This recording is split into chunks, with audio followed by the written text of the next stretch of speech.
good spot. Can see the trees. Yeah. Good morning, everyone. Good day, good evening. Oh, shite. Oh, so. I wanted to put the trees in there a little bit. There we go. Okay, let's shuffle over. All right. Shuffle. It's funny furnitures. There. We made it again. See? We can adjust. We can adjust. This is nice. We can practice resilience. Yeah. Hi. Hi, Sarah. She just flew in, little Mary Poppins style. I don't know why, but I love that. I love well, that it's idea. kind of fun because then I like it because we're not really preparing anything. We're just talking. Yeah. And so, Vital Life Tools. And what I'm thinking about today, or what's been on my mind this week is asking what it is to ask to have our needs met. Okay. Yeah, and so the first part of that is figuring out what our needs are. True. And then another part of it is communicating those needs, and another part of that is feeling safe to communicate those needs. So this is sort of where I'm flying in from, is this conversation of, well, it's sort of what I've been up to this week, is figuring out what my needs are and asking to have them met. Good. And also, because it is a request, having to be with when the answer is no, you can't have your needs met. And what to do in that space. So that's a conversation I was just having before coming here. Oh. Yeah. In at home with family or your relationship? At home with family, and then out for a walk with a friend by the ocean. So nice. I was just out there. And oh, lovely. Yeah. And not only in my personal context, but in the context of what's happening for my friend, in the realm of things that are happening for other people. I can almost smell the ocean Can you air smell off the of ocean you all of a on me? sudden. Just, Sorry. Emanating. Distracted. I'm like, yeah. You get that ocean? So what's happening for her is it's in the context of what's happening for other people around her. So it can look like boundaries, it can look like requests. It for her particularly, it was just like, how do I ask for my needs met in the context of what's going on for somebody else? Okay. So it's coming up on all different levels, and because we're in this interesting eclipse window right now, this big time solar eclipse in Aries that's coming in tomorrow, and I was just reading that Neptune is moving into Aries for the first time in 165 years. And we'll be there for the next 14 years. Whoa, yeah. And so it's moving into 0 degrees of Aries, and it's about planting seeds, and also what we don't know that we don't know. Stepping into something completely new. So here are some of the tiny little issues I'm bringing today. Just tiny little things. Yeah. Nothing we can't. Hi, Esther. Oh, hi, Esther. Nothing we can't. Yeah.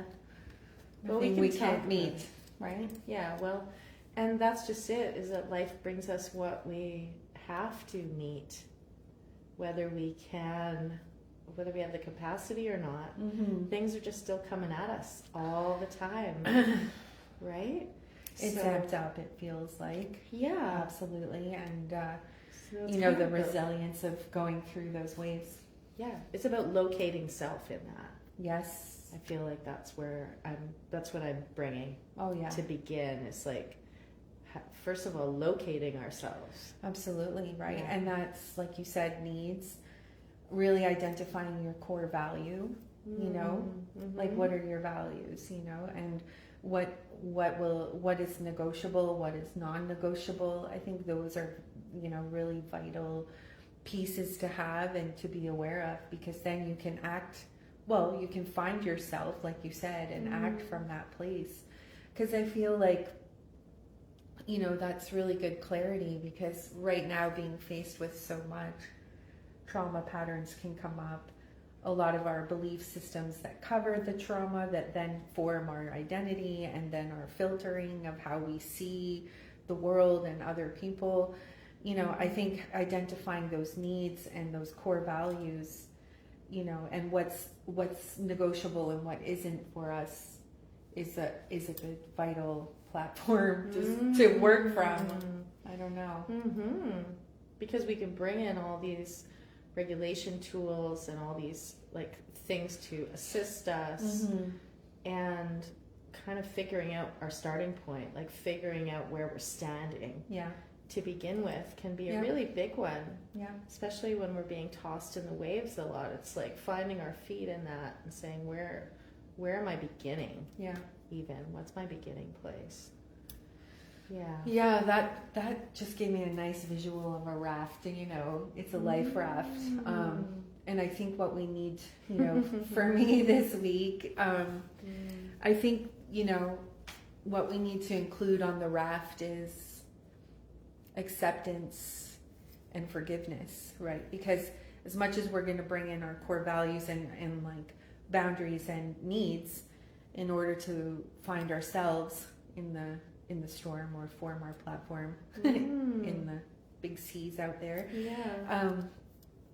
Now I'm really feeling the ocean. But we also need to have forgiveness and acceptance come in, because we need to, accept our vulnerabilities and our pains that will also come along with needs and values and boundaries, and being able to identify them and just bring them to the table if you're in relationship with someone and navigating all of this and saying, this is, me as well. And if we can practice, just running acceptance frequency and forgiveness frequency without having to think about what am I accepting, who am I accepting, what am I forgiving, who am I forgiving. I think if we just run those frequencies, for me this week, it's been quite profound, because we don't always know all the nuances of what's going on. I mean, it's clear we only use a small portion of our brain, and that the subconscious is really running the show. So there's so much unknown, that it's helpful to have the life raft with these anchoring pieces so that we can come from that place of ourselves, but also that there's just this huge unknown aspect of who we are and our interactions, at any given time. So if we can practice acceptance and frequency and forgiveness frequencies and just running them like a program through the heart. Yeah, I've heard once in Buddhist teachings that all suffering arises when we fight with reality. So that piece of acceptance that you're talking about is like, let's start there. Just accepting what's so. Yeah. And I just want to ask you a quick question. Is this light too bright for you? Oh, no, is it shining in your eyes? No, it's okay. Okay. It's a spotlight. Thanks for checking in on me, girl. I wanted to know about your needs. Oh, I love that. Okay. Yeah. Can we start with like a little acceptance frequency here? Yeah. Let's just start with that, because holy cow, I need it. Yeah, right? Just dealing with what's so. Yeah, so what is acceptance for you? Like, when you say you need it, what is I guess I'm just offering some ideas for our family out there, or siblings out there, so that they might be able to pull that in for themselves. Like, acceptance could be gratitude. Yeah, acceptance is a little bit different than gratitude for me. It's just, gratitude is the higher evolution of that for me. I mean, we could start with gratitude, but for me it's like, let's just, the word that I like is like, is being with what's so. Yeah. What is so? Yeah. What just is. Yeah. So let's just practice being with what is. And forgiveness has a lot of meanings for me. Like, there's one transmission of forgiveness that comes through the Course in Miracles. And again, for me, forgiveness is about accepting that what happened is what happened. So forgiveness for me is another layer of acceptance. Yeah, it's just like, that's what's so. So it's being with reality. instead of an idea of how things should be. Yeah. Right? Yeah, and it's, for me, it's a very peaceful feeling, Yeah. like as I'm describing it to you, I have my eyes closed and I'm kind of like really trying to access it, because our mind can kick in and all of a sudden, we're analyzing what's right, what's bad, who's right, who's wrong, am I safe, am I not, which, has its place, but I'm thinking like, so to dig so deep just to find that accept what is energy. It's very much softening, opening. And it's outside of attraction and aversion too. It is. Like we had a huge storm here the other day, a huge thunder and lightning storm, Yes. and my dog was whimpering because he's like, I don't like this, I don't want this. And I'm like, I love this, I'm all over this. And so it's about being without feeling a draw toward or pushing away. Yeah. Just Absolutely. being with. Yeah. So it is that place that we can access through regulating our heart rate, dropping the brain frequency then into more of a theta wave. I mean, there's science to this, what we're talking about as well, but right now we're in the feeling aspect of just feeling that witnessing energy. What do you think? Like, just dropping right in. I know it. Yes, happens. Witnessing. I like that. Yeah, just witnessing, observing. So just find a comfortable spot wherever you are. If you're on the go, that's okay. Just stay alert, but you can drop in, as Sarah said, to the heart through slowing your breath.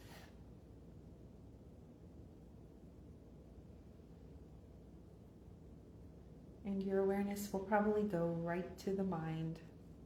And that's fine. Say hello and step back. Create some separation.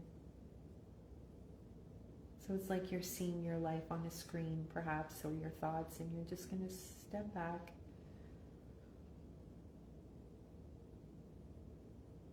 And Dr. Robbie says, your thoughts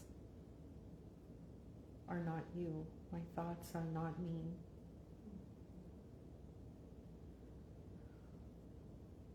Sending blessings to you, Dr. Robbie. And yes, then you can create that space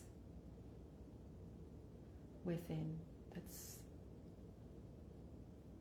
where you can find such peace and the ability to witness.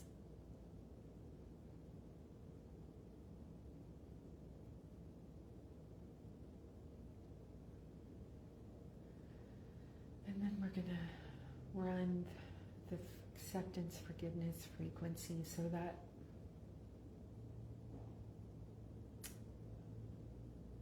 could feel like being on the beach and feeling the wind on your face, or hearing the birds. Try to tap into that softness.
It's almost like curiosity as well, right?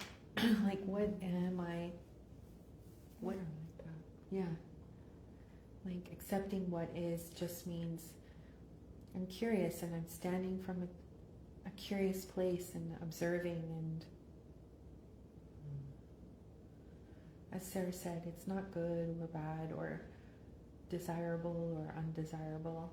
It's just a soft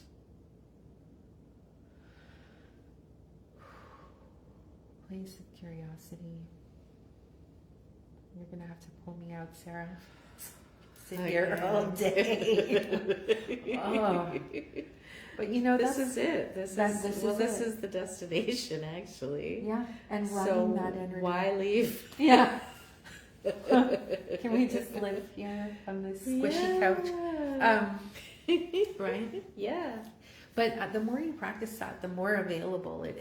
Like, I already feel 10 times better. I don't know about you, but 100%. It's like, I see clear. I'm much more relaxed. I'm in my body. Like, this is the resilience that we need, you know, to be on the fort.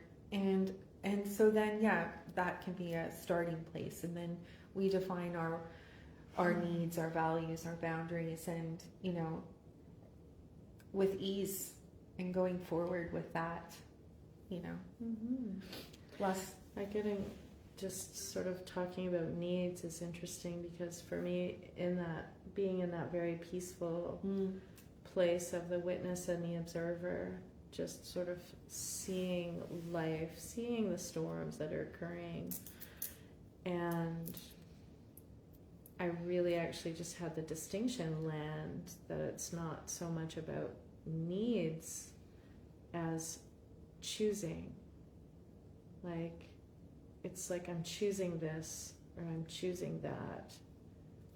You know, what do I have a need for? Well, as I'm in that place of deep peace and equanimity, it's just like, well, I really like this. I'm choosing this. Yep. And I do have a need for this. And my body does need this place of peaceful, neutral witness, neutral, calm regulation. My nervous system actually does have a need to be well. It has a need to keep cortisol levels low for positive, you know, the dopamine and the serotonin to be DHEA. The DHEA all for the things juice. To be vibing. I do have a need for Absolutely. that. And then it brings me to that next level of choosing. What do I choose for myself? Yeah. And I think dropping in to that place of coherence, you can really then get rejuvenated and create space, that space we were practicing there to identify, because that is where the choice point comes, right? Yeah. If you're like bombarded with all of the thoughts and feelings and past, present, future, and all the stuff, all the analytical brain, that's very difficult to create that choice point. And I think the choice point, so crucial. And I think what you were saying was suddenly your needs change when you get coherent, right? I think that's what you were saying. It's like, oh yeah, I do need this coherence. And once I go to that place, then what I need changes, you know? Because my needs are already met. Because your needs are already met. Right. Yeah. Because on a very fundamental level, that's actually... Oh my God, I could weep. Kind of all I need is that coherent state. Because that's a flow state. Everything kind of goes from there. It's not a pattern of reacting to stimulus anymore, of like stimulus reaction. Yeah. All of a sudden it's a field of choosing. Yeah. Whew. Yeah, last night I, you know, like we're all navigating relationships, and last night with my husband, he was, you know, feeling quite vulnerable, and then, you know, all the defense mechanisms and the layers of personality that come through, and needs and wants, and are they met or not met, and all very fair, you know. But I just noticed as he was going through that, and, you know, reflecting it with me, and, you know, making it about me, all the things that can happen in an exchange and relationship. I really was like, could drop into that place, and it happened quite quickly. I didn't even have to think of it, which was like such a huge relief. Ooh, but that's the practice. Yeah. And then I was able to realize, like, yeah, this is him. This is his storm working out here. And I can, from that neutral, curious place, connect with, you know, myself, and first of all, accept him in all of this stormy weather, and not take it personally or take it on or feel like I need to defend or anything. Like I was just able to watch it, and also watch how I was feeling, because there was definitely pain and frustration or whatever coming up for me, but I was separate from it.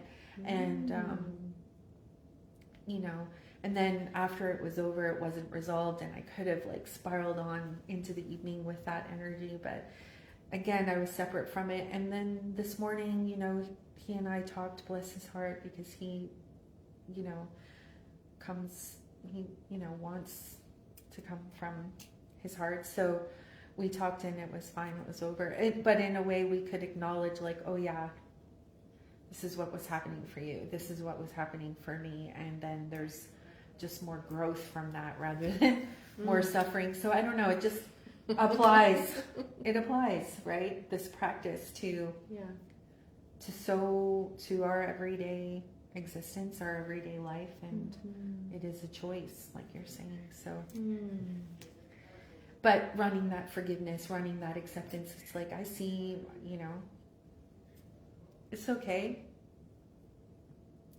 I mean, we've been married for 20 years this summer, and believe me, there's many rounds where we were not in that place. But it, you know, because it's, I mean, as we know, we're really mirroring with our partners the most.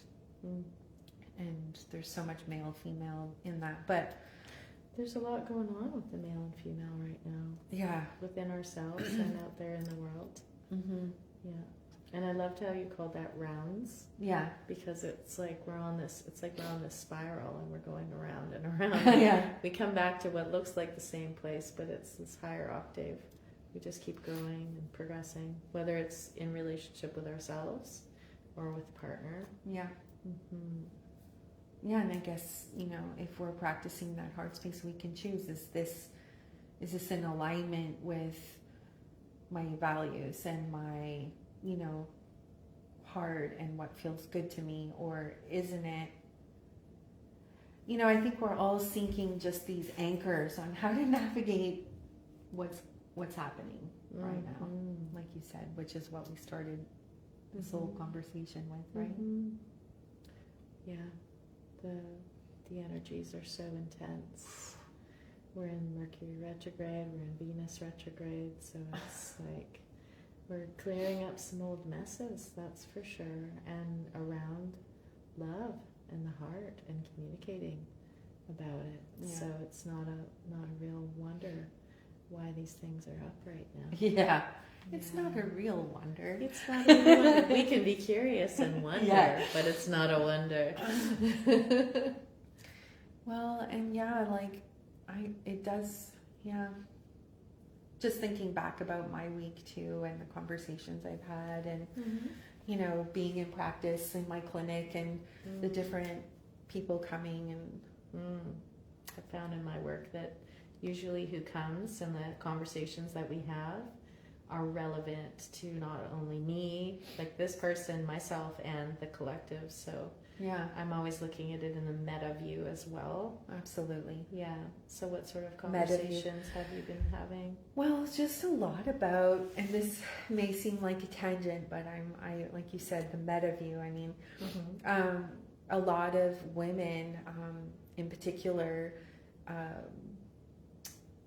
getting HRT, hormone replacement therapy, in our window of age, right, and menopause, and and you know, trying to find that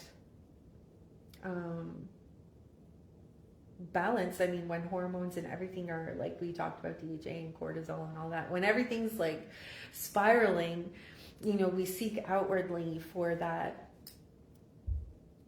help as women, and you know, for many different reasons. You know, menopause can just be so vast in what each woman experiences symptom wise.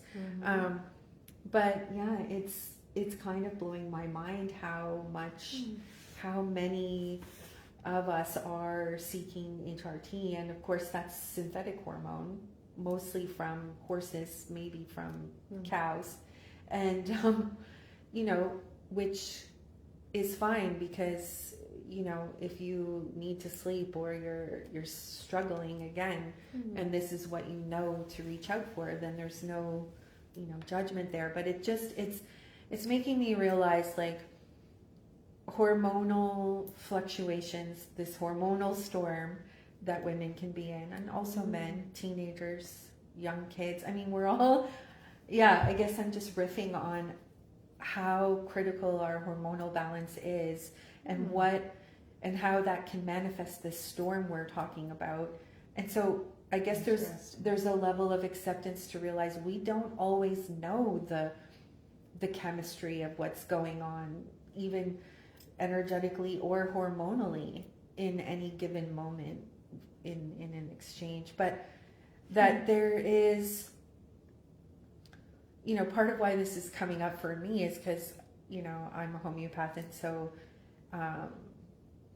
I took, this is kind of vulnerable, but I took homeopathic testosterone the other day. And so with homeopathy, again, it's highly diluted, so you're not taking critical form, right? You're not taking crude. So you took in substance. the masculine. I took in the masculine. Whoa. And it changed instantly. I'm not the same person, you know, and it really, it like eased my backache that I've been walking around with for a couple of weeks, instantly. And it started to, I felt a bit nauseous. My liver area was tightening and then relaxing, and it all faded fairly quickly after taking it. But the really cool thing was, and this was not last night, but the night before, I really was having visuals of and sensations of, that provider protector energy in me strengthening. It was very much like a king to my queen vibe was coming up, and I was just having, my imagination was just bringing in images of that strong warrior kind of male king. And I was loving it. And I mean, when you look up what testosterone does for women, it does speak to libido, it speaks to energy, mood, different expressions of testosterone in the female body. And it was really changing, like it was really transformative for me.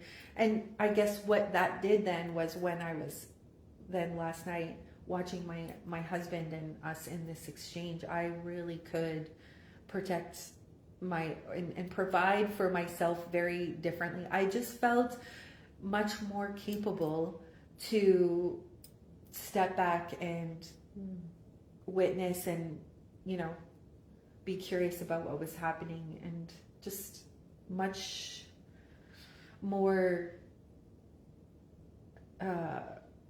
integrated. So cool.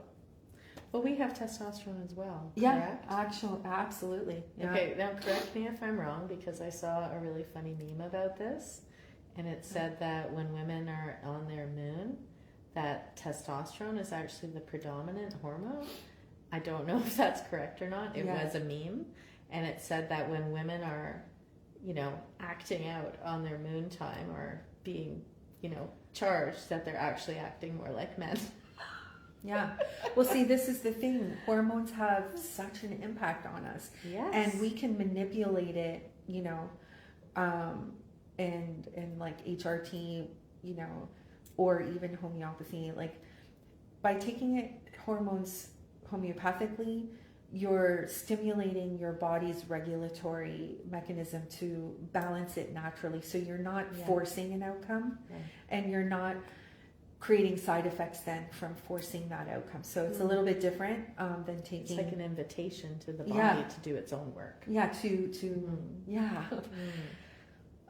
so we can manipulate it either, you know, allopathically or homeopathically or, you know, herbs, sure. But, you know, it has such, in some ways we have no idea the exact chemistry, right? And science can kind of break it down and we can get close, but it just, I guess I'm just describing that we need to have that acceptance because we don't always know. And yes, we can manipulate things and we can get involved and we can, you know, figure it out. And there's benefit to that. There's downsides to that. But hormones and body chemistry is impacting how we feel. It does impact our ability to regulate and choose and know ourselves and, you know. I'm kind of hearing that the hormones are a form of communication. Yeah. That they're speaking to us and they're trying to get our attention to communicate a message of where we might need to come into greater balance.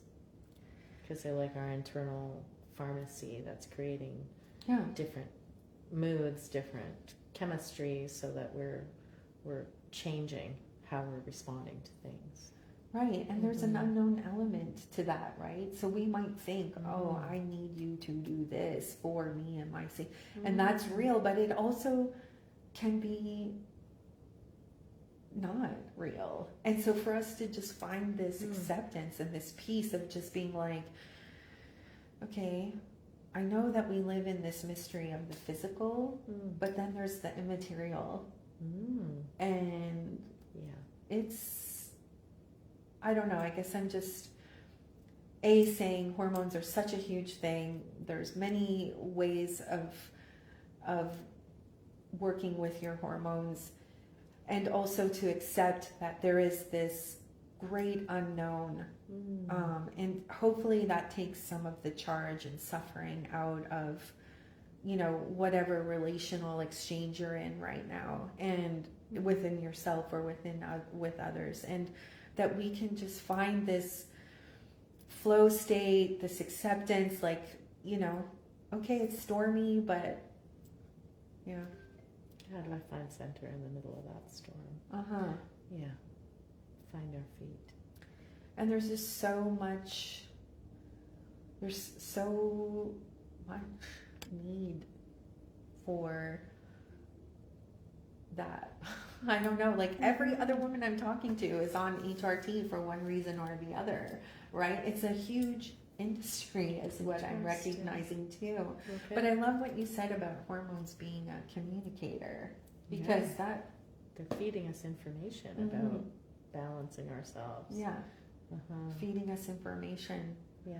And we just like emotions are. Yeah. They're one and the same, right? Because our emotional state triggers hormonal release in the body, like cortisol, DHEA, like we just talked about all of that, right? So I mean, it's so cool to connect with the immaterial expressions and the material expressions of being human. And I was having an interesting conversation with my daughter the other day about it reflects on the conversation I think we were having on here last week, actually, about having a healthcare team. And we started talking about the indigenous approach of that we need to take care of our physical, our mental, our emotional, and our spiritual.